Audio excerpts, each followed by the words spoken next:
J'ai réussi avec François Geffrier. Bonjour Aziz Seni. Bonjour. Bienvenue sur Radio Classique. Vous êtes entrepreneur, investisseur, engagé auprès des banlieues. Vous êtes président de Quartier d'Affaires. On va en parler. Votre première entreprise, c'était un petit peu un Uber avant l'heure. Racontez-nous, on est à quelle époque, quelle année? On est en 1999. L'entreprise est créée en 2000. C'est l'ancêtre d'Uber. Ça s'appelait ATA. Et nous étions parmi les tout premiers à nous positionner sur un marché qui était largement monopolisé par les taxis. Et nous amenions une offre un peu différenciante, un peu concurrente à celle des taxis. J'ai démarré tout seul à Mantes-la-Jolie, dont je suis originaire, avec ma première voiture, avec l'aide de quelques associations à qui je rends encore hommage aujourd'hui.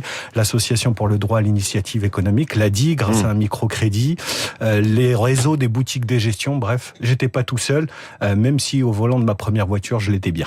Mais alors, qu'est-ce qui a fait qu'à l'époque, vous aviez envie d'être dans l'entrepreneuriat, ce qui n'était pas forcément une évidence, j'imagine, autour de vous à Mantes-la-Jolie?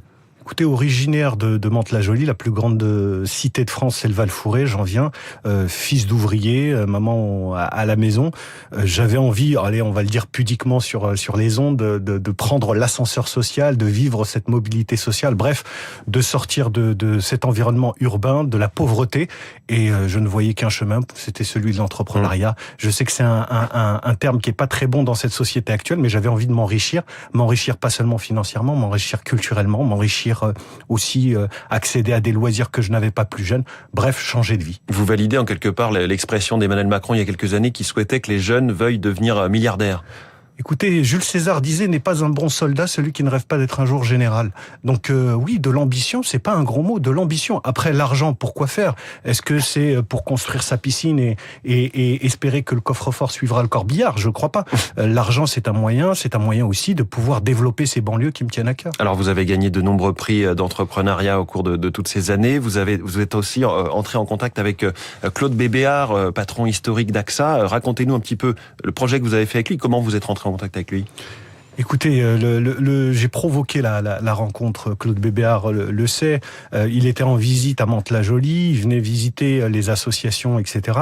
Et il y avait une réunion qui était prévue. Et j'ai demandé à accéder à la salle avant qu'il arrive. Et le petit cavalier, là où il y a les noms, j'ai pris le mien et je l'ai mis à côté du sien.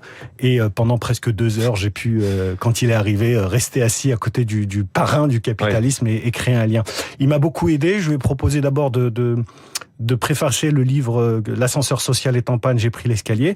Et puis nous avons noué un lien d'amitié et je lui ai proposé aussi derrière de créer le premier fonds d'investissement dédié aux entreprises. À l'époque, on disait pas impact social, c'était orienté start-up et croissance des entreprises en banlieue. Et il m'a accompagné, aidé, fédéré, ouvert son réseau. Bref, c'est un monsieur à qui je dois beaucoup et je lui rends hommage ce matin. Est-ce qu'il y a de la créativité, est-ce qu'il y a un bouillonnement, comme on le sent, d'entrepreneuriat dans les quartiers populaires, défavorisés, en employant le mot que l'on veut? Est-ce que ça accélère ou est-ce que la culture de l'entrepreneuriat patine toujours un peu? Alors il y a deux axes qu'il faut bien distinguer. Il y a l'entrepreneuriat, les primo-entrepreneurs, ceux qui ont envie de monter leur business, qui ont envie de faire des affaires, ceux qui ont envie de s'en sortir en gagnant de l'argent et en vivant leur mobilité sociale par l'entrepreneuriat. Oui, il y a beaucoup. Oui, beaucoup a été fait. Oui, beaucoup d'acteurs aujourd'hui et font très bien leur travail sur ce sujet-là d'accompagnement. Il y a des financements qui existent. Aujourd'hui, quelqu'un qui est à Sarcelles, à Bron, à Mantes-la-Jolie, qui veut créer sa boîte, il le peut. Très clairement. Il y a 20 ans, c'était pas le cas. Aujourd'hui, c'est très clairement le cas. Et puis, il y a un deuxième axe sur lequel nous travaillons avec Quartier d'Affaires, c'est la dimension croissance des entreprises existantes. Je vous fais le topo très rapidement. Il y a 1514 quartiers prioritaires de la politique de la ville, banlieue, avec 55 000 entreprises installées. Ça représente à peu près 180 000 emplois. Ces entreprises-là aussi sont installées. Des fois, elles ne sont pas dirigées par des gens issus de banlieue. Ces entreprises, il faut les accompagner pour les aider à croître parce que c'est un levier important pour faire émerger ces territoires qui sont parmi les plus pauvres de France. Donc c'est des compétences plus que des fonds? Alors il faut les deux. Il faut d'abord des compétences. Moi je mets d'abord les compétences. Ces 55 000 entreprises, elles ont d'abord besoin de compétences, d'aide. D'ailleurs, il y a une solidarité qui peut se créer et qui se crée entre les grands groupes et ces petites entreprises par de la mise à disposition de compétences, mais aussi un petit peu d'argent parce que qui dit croissance dit financement d'investissement, dit recrutement et donc oui, on a besoin aussi de fonds. Alors aujourd'hui, vous êtes donc vous présidez cette structure Quartier d'Affaires. Vous êtes aussi dans l'immobilier, mais toujours en lien avec cet engagement pour les banlieues. Comment est-ce que vous diriez que vous avez réussi? Qu'est-ce qui a fait qu'il y a eu un déclic qui a marché chez vous? Il y a Plusieurs choses. D'abord, il y a une éducation derrière. Très clairement, les valeurs que m'ont transmis mes parents et en particulier papa. Vous savez, je suis originaire du Maroc. Mon père n'est pas venu faire du tourisme dans ce pays. Il est venu vivre un rêve américain à la française en se disant je vais essayer d'avoir mieux dans ce pays pour moi, pour mes enfants.